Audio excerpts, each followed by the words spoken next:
Kerala is a lush, vibrant slice of paradise where the people are as warm as the climate. It's full of ancient customs that have lasted the test of time. The world-famous Malabar cuisine is some of the best in India.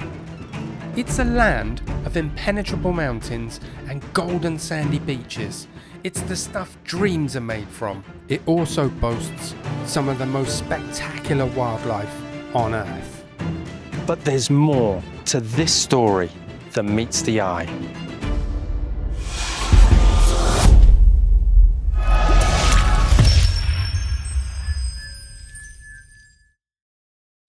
This state has been fought over for centuries.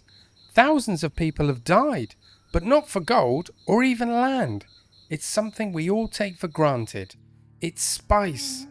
Kerala was known as the Spice Coast, and these sleepy backwaters have plenty of it. But it all started with the one we most take for granted: pepper.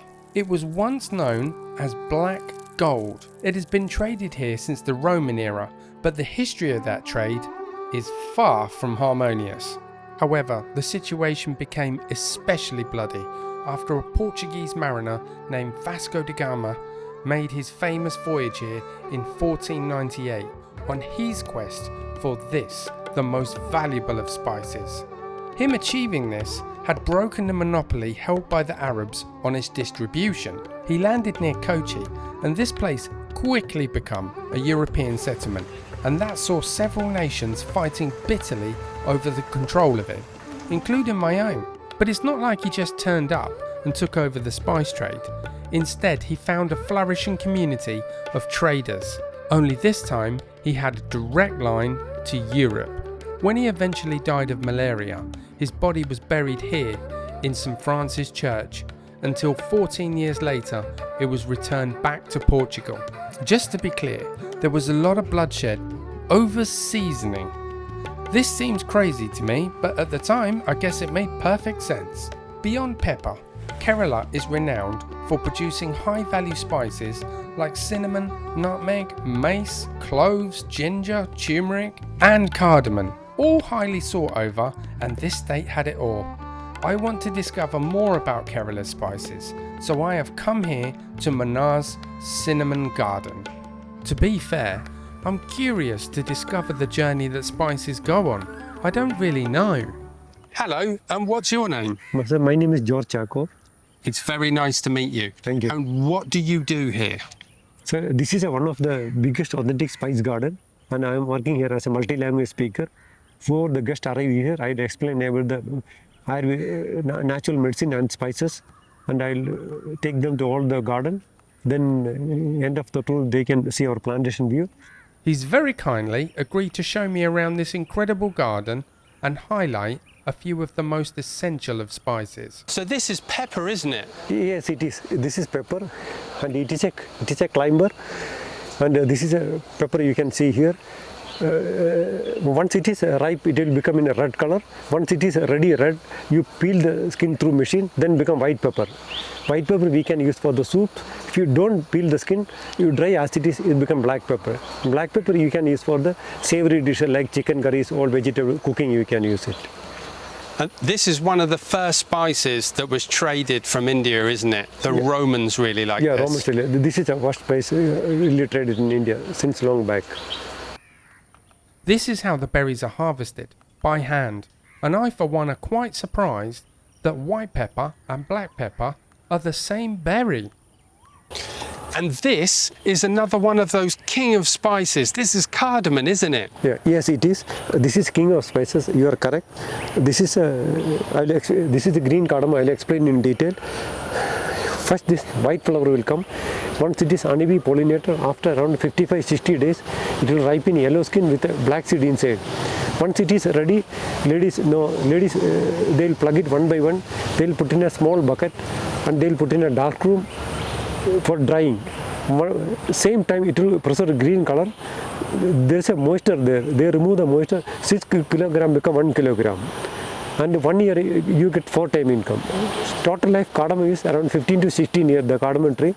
Then we have to chop off the tree, then we have to plant a new tree. Once you plant a new tree, after 3 or 3.5 years you can get the income. It's a beautiful sight to see one of these plantations in person. And what's this you've got? This is cinnamon tree, and we have 2 types cinnamon. The outer one bark is a sweet, we can use for the like tea, cake, baking and all the kind of sweet dishes. This is one more cinnamon inside, we make a roll. That is for savory dishes like chicken curries, non-veg, all vegetable curries you can use. And this is all about the cinnamon. And this is another one of those spices that has been traded for thousands of years and made Kerala famous. Yeah, yes. Well, this has been eye-opening. I think a lot of people don't appreciate where their spices come from. So I think this has been fantastic for me, and thank you very much for your time. Thank you very much. Please keep up the good work. Thank you very much. If I can just interject for a second, if you like our stuff and you want to see more of us, won't you just hit that subscribe button? We will be eternally grateful if you did. Far from Kerala's world-famous backwaters is an entirely different habitat. It's the Western Ghats. Hemmed in by enormous mountains, these verdant hills run as far as the eyes can see. And as beautiful as they look, it's only recently that they've taken this form. Just a couple of centuries ago, the area looked like this. It was dense jungle that was home to one of the richest ecosystems on Earth, including animals like this giant Malabar squirrel. They spend their days lounging in the trees, feasting on fruit and nuts. Although, I think I caught this one at a bad time. These ancient forests are tribal lands and have been home to indigenous communities for millennia. Right now is the height of the dry season, so this tiny jungle stream is the lifeline for all the animals in the forest, myself included. This tiny ribbon of green draws in animals far and wide into the same space, so I'm always conscious that there will be a pair of eyes on me. These beautiful forests are being replaced to make way for just one crop. Countless species have been displaced and left homeless. The indigenous lands are becoming ever more isolated, but the forests remain a beacon of hope, and that means whatever is left is indescribably valuable. And this is what it's all about. Tea. In a nutshell, some British guy come here years ago, tried the local brew, decided it was just a darn good cup, and on the back of that, all of this happened. And I have to admit, it's not a bad drop, but you can't get fresher than this, from bush to cup.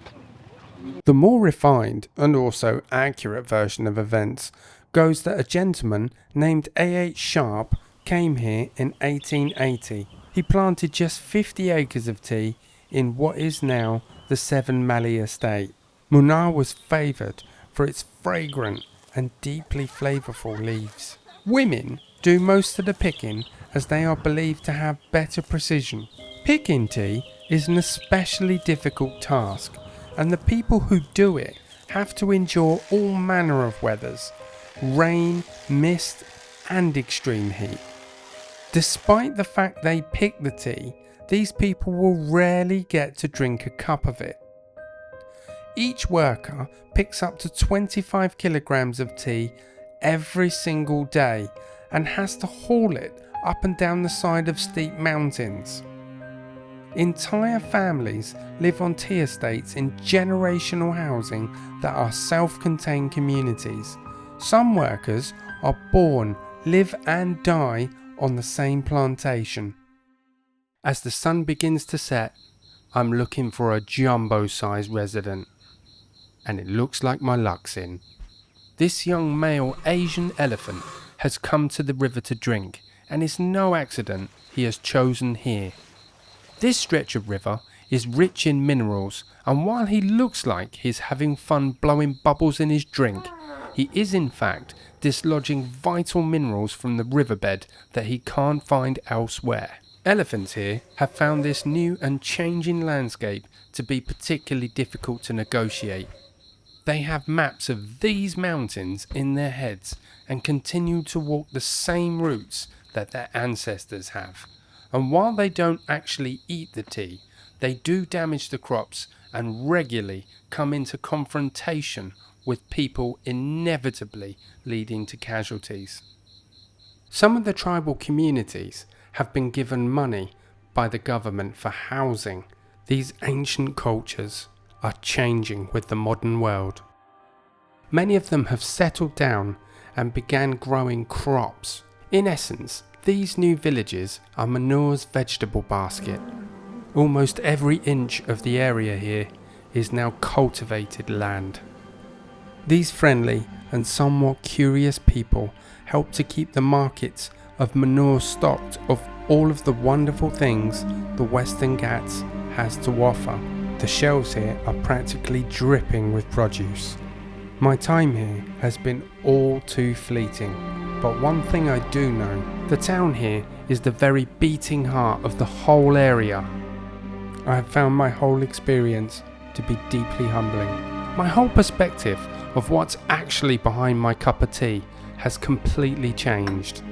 As a typical consumer, I've rarely thought about its journey. My closing conclusion is these magical lands have given so much, but it might be time now to give back. Join us next time while we discover the remote and largely unknown by most Andaman Islands.